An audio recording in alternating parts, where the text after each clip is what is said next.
Folks, in today's video, we have lots to discuss. Number one, new evidence suggests that China's banking sector is in crisis mode. They made a ton of bad loans and it's blowing up in their faces. China lent out over $1 trillion to developing countries over the last 2 decades and is seeing much of this debt turn toxic, and they are not getting paid back as these countries buckle under the global economic crisis. This is a massive threat to China and they know it. They are actually injecting even more capital into close to default countries to stop this contagion from spreading and perhaps taking down their entire banking sector. We will show you the data and everything that you need to know. We need to talk about China's real estate bubble. We need to talk about the impact that this is going to have on the global financial system. And we need to talk about why the wealthy in China are actually going and withdrawing their funds from the country and trying to funnel it into places like Singapore. Why are they doing this all of a sudden? Is there something big happening? Is China planning something big just around the corner, or is there a big unraveling coming just around the corner? Well, we're going to discuss this. So China does this thing called debt trap lending. I think that's a mean way to say it, but it's probably the most truthful. China lends huge amounts of money to high-risk, often poor developing countries, and then uses that to exert its influence over said countries. And over the last couple of decades, China has done this to the tune of over $1 trillion based on whoever's estimates you're looking at, under the guise of mostly helping countries to develop out their infrastructure and connect them closer to China and develop their overall economies. Once the money is lent, not only do those countries get to build out their infrastructure, but China gets to help rewrite a lot of the rules in that economy to benefit them. And of course, transform institutions in those economies to, again, be very friendly towards China. Say what you want about China, but pretty smart way to gain influence, right? And they call this program the Belt and Road Initiative, although there were loans made in similar ways before this program was even initiated. This program and similar loans have cost, again, around $1 trillion, and in fact, this has made China the world's largest single creditor. However, a lot of these developing countries that they've lent to have been hit by this massive global economic crisis. Obviously, the pandemic was the brunt of it, and now we're going through another cycle where a lot of these countries just can't pay up. And the problem is that while this was a smart move for China to exert more influence over all these countries, the fact of the matter is they gave too much money too quickly, and a lot of this is now turning toxic and is completely blowing up in their faces. It's actually pretty insane to watch. Financial Times reports about $78.5 billion of loans from Chinese institutions to roads, railways, ports, airports, and other infrastructure around the world were renegotiated or written off, completely written off, between 2020 and the end of March this year, according to figures compiled by New York-based research organization, the Rhodium Group. And in fact, the data on defaults is actually pretty startling. Let me read you some of this data. Between 2001 and 2009, you had 5 defaults, countries that couldn't pay back China, 5. Then 14 defaults between 2010 to 2019, but just in the last 3 years, you've had 14 defaults, and these numbers are from the Financial Times. But the trend of countries defaulting right now is heating up and is set to exponentially grow, which is causing a huge headache for China, which is already dealing with a lot of economic issues right now. The countries that have already defaulted in the last 3 years include Belarus, Lebanon, Ghana, Sri Lanka, Zambia, Argentina, Ecuador, Suriname, and Ukraine. Can't imagine why Ukraine would have defaulted. Maybe China should ask their buddies over in Moscow what's going on with that. And according to OECD's risk assessment, well, China has mostly lent to the highest risk countries in the world. Here's the funny thing though, when you lend tons of money to high risk countries with usually poorly run institutions, what do you think is going to happen? Oftentimes they just simply aren't going to be able to pay you back. And similar to, say, a predatory payday lender that lends out to high risk customers, while the insanely high interest rates cover for the ones that don't pay back. But if the majority of those borrowees don't pay back, what happens? Well, all of a sudden the business implodes. It's the same thing with China. They lent out tons and tons of money to high-risk customers, high-risk countries, and a lot more than they had expected aren't able to pay back at all, or at least aren't willing to pay them back. And a lot of the enforcement measures within these Chinese contracts aren't really enforceable in these sovereign lands, right?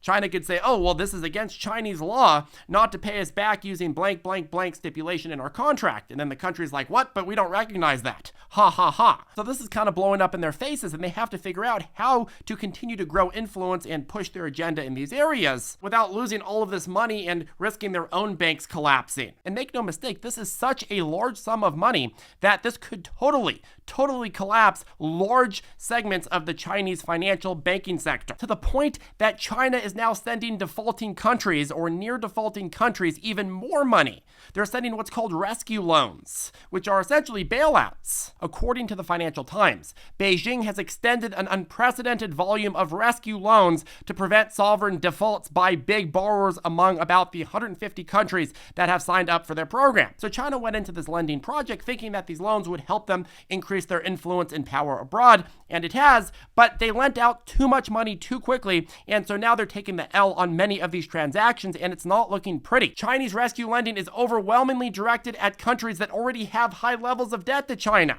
Beijing is ultimately trying to rescue its own banks. That's why it has gotten into the risky business of international bailout lending. So China, thinking they could grow their influence, lent out money, but what ended up happening is they got themselves entrenched in all this toxic debt, which now is unraveling China proper. Mainland China now has to deal with bailing out all these countries in order to make sure that at the end of the day they have some semblance of a possibility of being paid back. China right now, they're making the calculus that, hey, we're so raveled up in these other countries that we have to send even more money to make sure they don't become unraveled, because that's going to be way, way worse for us. Lending more to these countries is better than having these countries just completely default on all the debts they've already gotten from us. Now, this is becoming a massive, massive problem for China, but it is specifically a massive problem because of the much bigger underlying debt problem that China has, which is specifically in their real estate market. China has been one of the biggest economic success stories over the last 20, 30 years because of insane levels of easy money.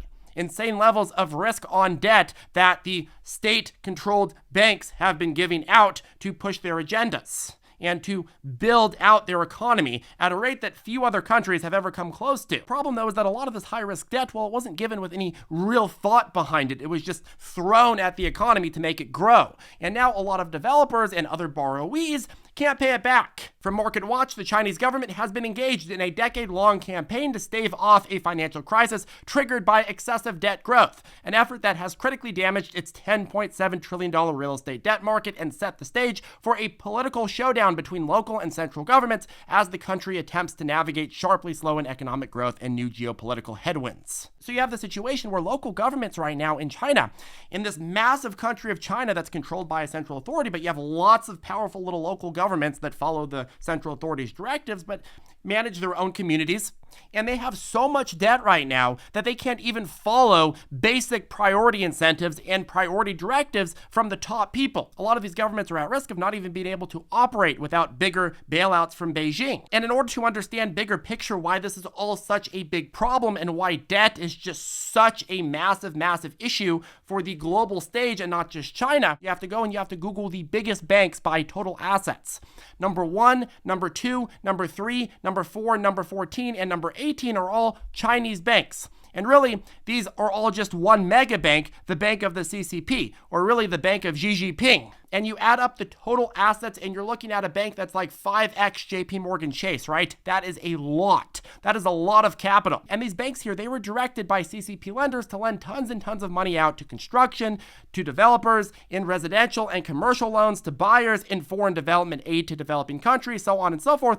And now that many of these debtors can't pay them back, it's creating this dynamic where China is risking an implosion to their entire state-controlled banking system. Now in the US, where we have more, I don't want to say completely, but we have more free market-based systems. You lend money out and you risk your capital or your client's capital on a principle of risk versus reward. And sure, that's not a perfect system either, but individual banks choose risk versus reward.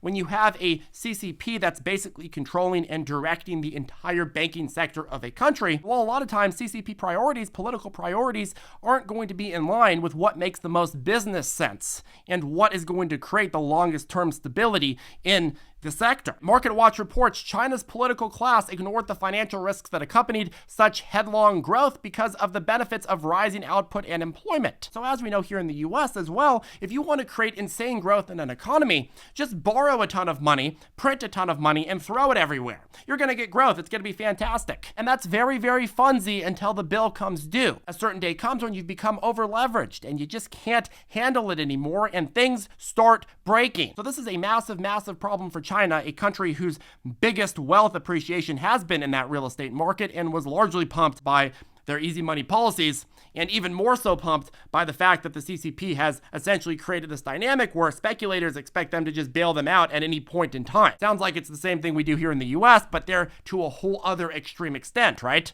Speculators are like, okay, well, I can take this risk because at the end of the day, hey, China controls the financial system. The problem here is this has created a lot of adverse incentives and has created a lot of valuations in this real estate market that can completely implode on a dime. So when you have all the debt against that real estate, well, all of a sudden, you're in a very, very big house of cards that could come tumbling down at any point. And with all this turmoil brewing in China, a lot of wealthy people are moving their money out as fast as possible. Whether that's to hedge against a future financial collapse or more CCP crackdowns on wealth or potential sanctions if China decides to mess with Taiwan, fact of the matter is that wealthy people are trying to figure out how they can get their capital out as fast as possible. And they say where there is smoke, there must be fire, right? If tons and tons of people are taking their capital out now, well, there must be a reason for that sudden exodus, right? And quite frankly, China is not the easiest country to remove capital from because there's a lot of capital controls. You have to figure out how to finagle your way out of China, usually by saying that you have new businesses in Singapore, you have businesses in Australia, you have businesses in other places that need your capital. You take it out, you start a family office there, and then you say, yeah, that's a new business that we're running. But a lot of countries are urging banks not to tell China and not to report where their money is coming from because that could risk a lot of their clients' capital, or it could really anger China and the diplomatic relations that that country has with China. The Financial Times reports Singapore has asked the world's biggest banks to avoid discussing the origins of the significant sums of money flowing into the city over the past year, as wealthy Chinese funnel billions into the Asian financial hub. So why are China's elite trying to get their capital out of China? Probably because they see further unraveling coming, probably because they see more heightened tensions between China and the West, probably because they think the global economic crisis is going to get worse and they don't trust their capital in China, which is, of course, again, burdened with insane debt that was lent out without good risk assessment.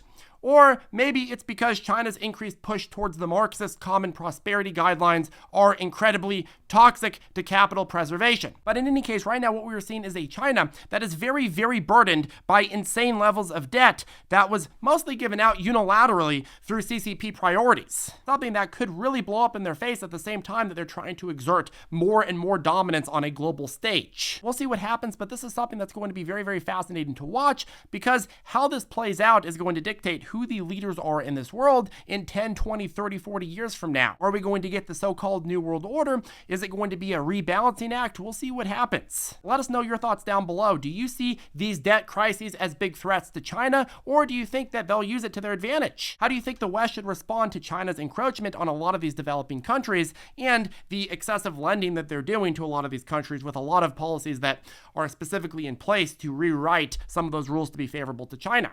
Do you think the West should be doing something like that? Many of these countries go to China for loans and not the West because the West has put up a lot of red tape. The West has a lot more risk assessment. Banks don't want to lend to a lot of these developing countries, right? Because of the high risk associated with that. However, if you look at US history after World War II, obviously we had the Marshall Plan, which was a similar sort of situation that increased US influence in Europe. China is now playing that same game in other areas of the world and trying to build influence like we had 60, 70, 80 years ago. Neither at the end of the day were ultimately paid back, but still some sort of tangible benefit there goes to the country. So things to think about. What are your thoughts on this? Let us know down below. We love hearing from you and have a great rest of your day. We'll see you in the next video.